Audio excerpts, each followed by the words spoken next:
हर चीज यहां से निकलती है, लेकिन हम इसको स्टडी नहीं करेंगे. बहुत बढ़िया. You will study economic factors, you will study social Mind का factors, you will अध्ययन study करना है. political factors, but the psyche which generates these factors, which moves action into these areas, we have always ignored in history or in present also. Will someone examine why today some of the leaders have this psyche that they are praising China, sitting in foreign countries and saying China takes care well of its neighbors. And these are Indian leaders. Is it just political? No. It follows out of that psyche of Chini Bhai of that dynasty of the Nehruian period which destroyed India. And that friendship and that psyche of that period is being continued today to project in India. But we will not walk into the psyche and kuch aur kehte hain. Anyway. Now, any analysis of psyche in past, contemporary, future is essential because we find that certain psychic elements which emerged during the ancient times or during the medieval times have a continuity today in a much stronger. This kafir, Atraji mentioned, how strong the psyche against the kafir is today in the world. I don't think was ever there historically in the world at any time, even at the time of Crusade or even when we were in Islam. And today it has taken different dimensions. It is not just Ghazwa Hind. In fact, they have already done Ghazwa London, Ghazwa Europe, and Ghazwa America and Ghazwa Canada is not far. That is already there. And if we don't wake up here, take it from me, Ghazwa Hind also is only 5-6 years. Yes, true. If we don't wake up here. It's not a question of laughing, madam. It's a very serious issue I am raising this up. It is not to be laughed upon. If you are a secularist and you are laughing on it, I have no objections. Good for your ideology. Yes. But what is happening today over the country? Now, in any given society, there are multiple psyches which exist. At times they are in collision with each other, conflict with each other, at times they sustain each other. There is a psyche of domination. So there has also been a psyche of resistance, and there has also been a psyche of traitors. If you look at and you study the traitors, every traitor right from the time of Ambi to today who put these slogans of Tukre Tukre Honge, you will find the same psyche operating from that time. Yes. In relation to your own country. There is no difference in that psyche, rather it has emerged in a much more stronger form. So,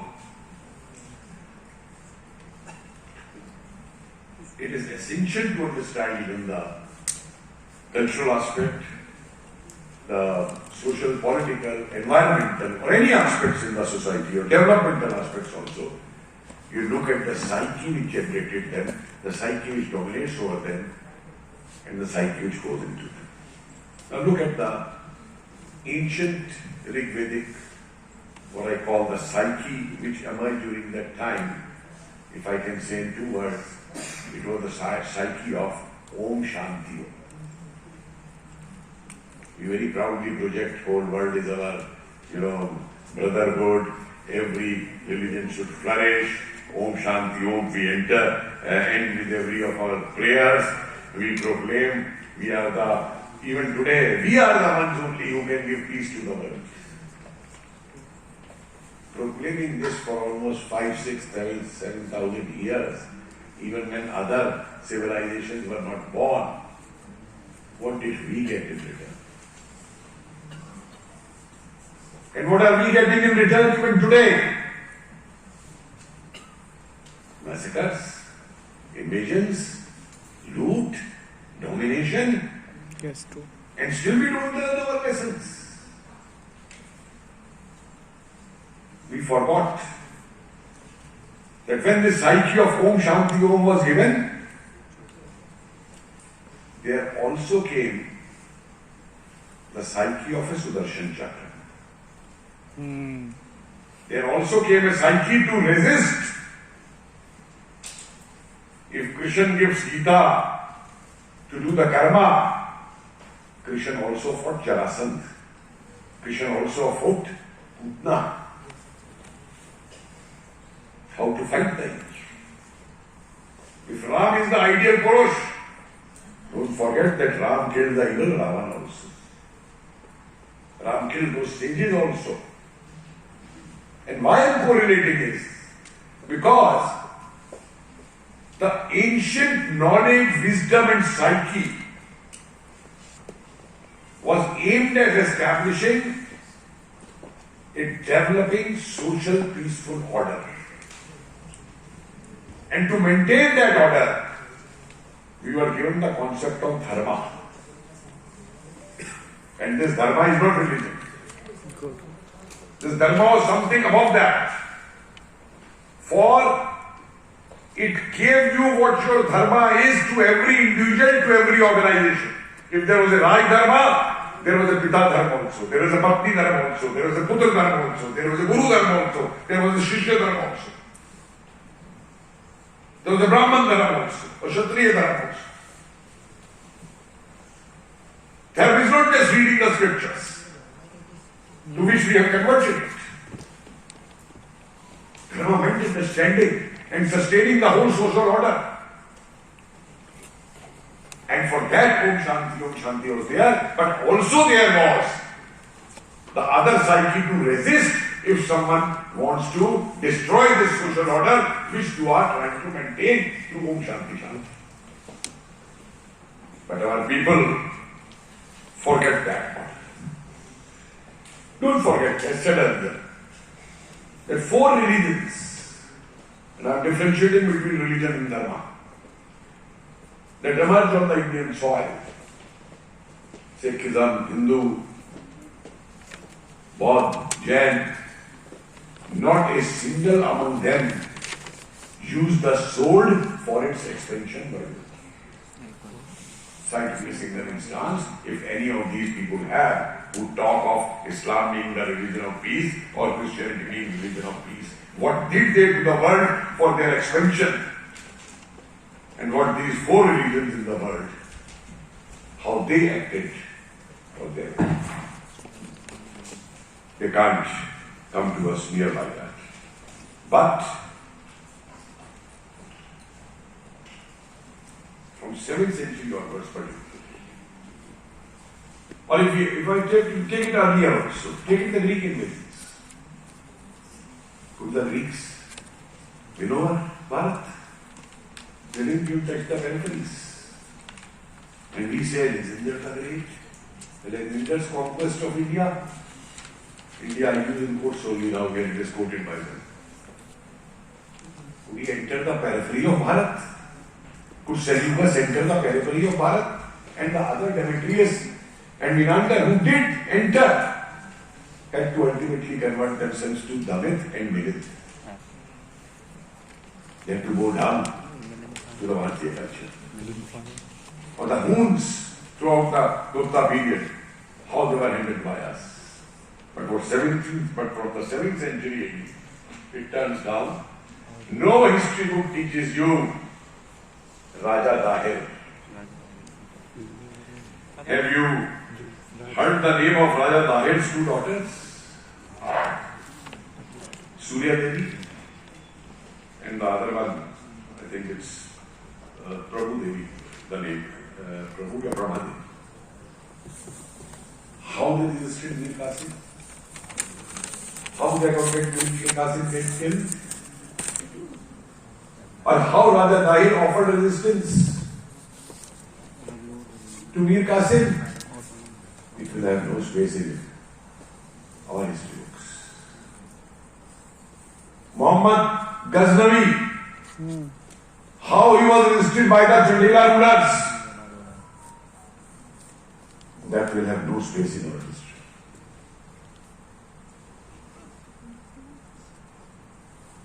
Alauddin Khilji's times, Malik Kafur, the invasion of Somnath. And you see, the most interesting part of these narrations is that all these contemporary personal texts, all their Darbari historians of that time, with much pride they write, 50,000 Kafirs were killed. The idol was broken and brought on a cart to Delhi. So many lakhs were converted. With pride they say.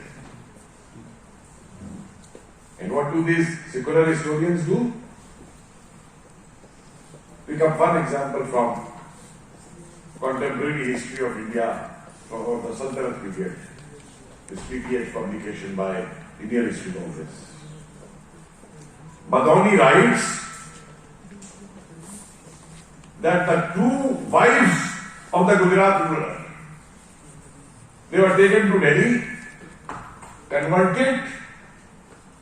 Alauddin Khilji forcibly married one, married the other to his son, and they were both put into the haram. And what have Nizami and Habib to write?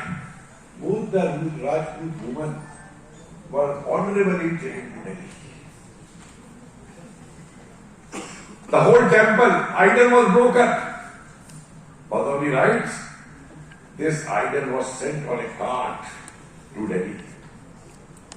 Our historians will write, the aim was loot. The aim was not religious.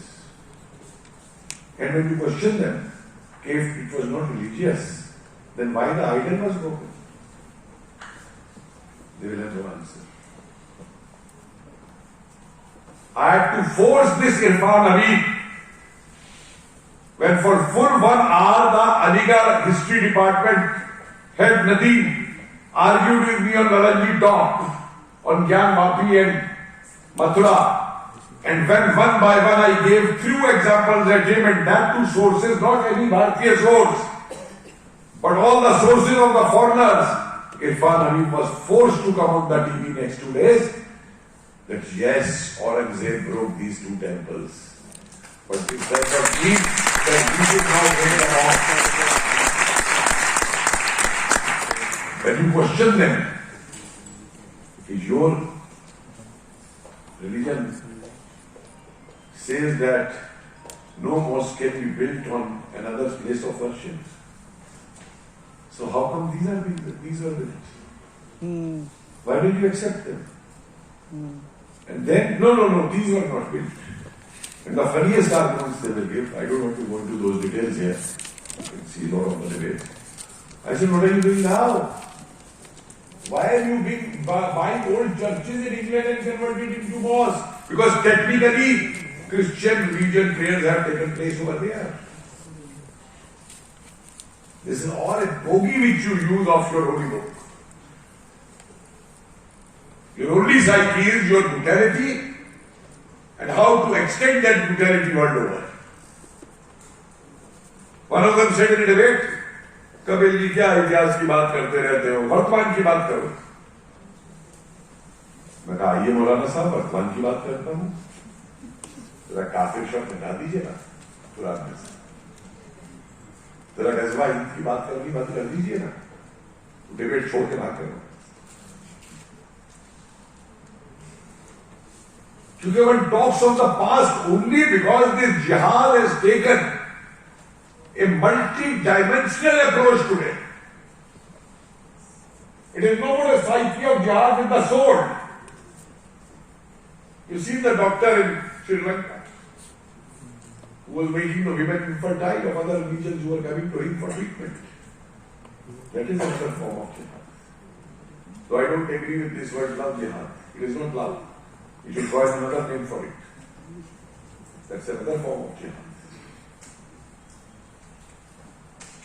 The use of halal, another form of jihad. And he keeps coming to this cycle. biggest contributors, as pointed out earlier also, were the British. I don't know how many of you know that Queen Victoria once wrote to the Viceroy in the 1880s that these people keep fighting on cow killing, they don't know how many cows we kill in India, in British cantonments. I must give some credit to this, that in both Hyderabad and Bhopal, cow killing was banned. And it was started when the British reached there from their country. But the British were the shrewdest. They realized that here in India, here in Bharat, they are not fighting the Pathans of Africa. Here, their conflict is with a civilization which is thousands of years old and highly enriched civilization. So unless you destroy that civilization, you will not be able to dominate. So everything which was Bharatiya, whether it was religion, whether it was art, whether it was sciences, whether it was culture, whether it was story, whether it was literature, everything was in it. So if Kalidas has to be described, he will be described the Shakespeare of India. Shakespeare will not be called the Kalidas of India. If Kautilya has to be described, Machiavelli of India. But you are the always superior. Kautilya is 1000 years, 1400 years before that Machiavelli. But that is correct. And this is where they develop this psyche of domination. And in this process of this psyche of domination, Karl Marx also played a crucial role. If you look at Karl Marx's writings, no history of India. It's only the history of invasions,